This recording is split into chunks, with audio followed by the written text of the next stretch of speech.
Assalamualaikum warahmatullahi wabarakatuh. Bagaimana kabar anak-anak semua di rumah? Semoga tetap dalam keadaan semangat dan sehat walafiat. Di video kali ini, Pak Ustadz akan memberikan materi akidah mengutip dari kitab Wasaya Al-Aba lil Abna, materi tentang tawakal. Apa itu tawakal? Tawakal secara bahasa berarti mewakilkan atau menyerahkan.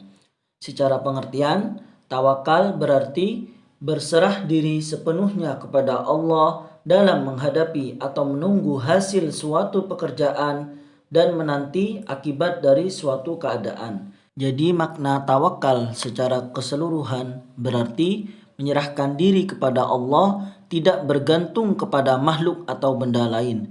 Dengan kata lain, manusia hanya dapat berusaha, sedangkan yang menentukan berhasil atau tidaknya sesuatu adalah Allah. Karena itu, manusia harus berserah diri dan memohon pertolongan kepada Allah Subhanahu wa taala.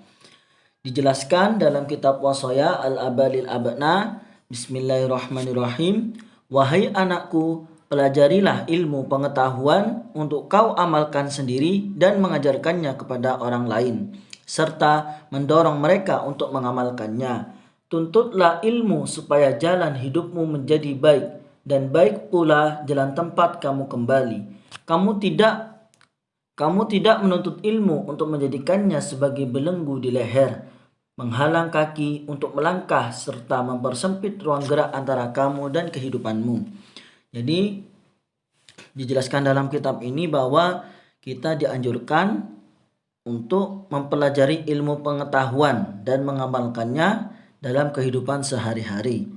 Tuntutlah ilmu supaya jalan hidupmu menjadi baik. Artinya di samping kita beribadah kepada Allah Subhanahu wa taala, kita juga harus mempunyai ilmu selain ilmu agama, yakni ilmu duniawi, seperti kalau saya jabarkan seperti ilmu pengetahuan matematika, ilmu pengetahuan alam, ilmu pengetahuan sosial, dan lain-lainnya. Kita dianjurkan untuk menuntut ilmu sebanyak-banyaknya. Tidak memandang umur, sampai tua pun kita tetap harus belajar atau menuntut ilmu.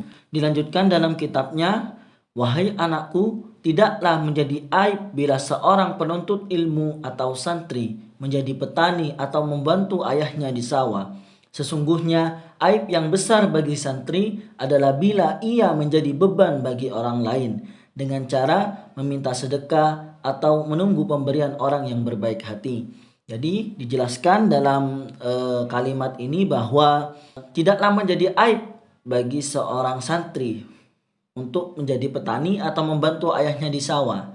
Nah, ini perihal mengenai ini bahwa membantu kedua orang tua bukanlah menjadi aib bagi kita. Si fulan ini membantu kedua orang tuanya, itu bukan aib. Namun yang menjadi aib adalah kita selaku santri atau penuntut ilmu adalah membebankan orang lain dengan cara meminta sedekah.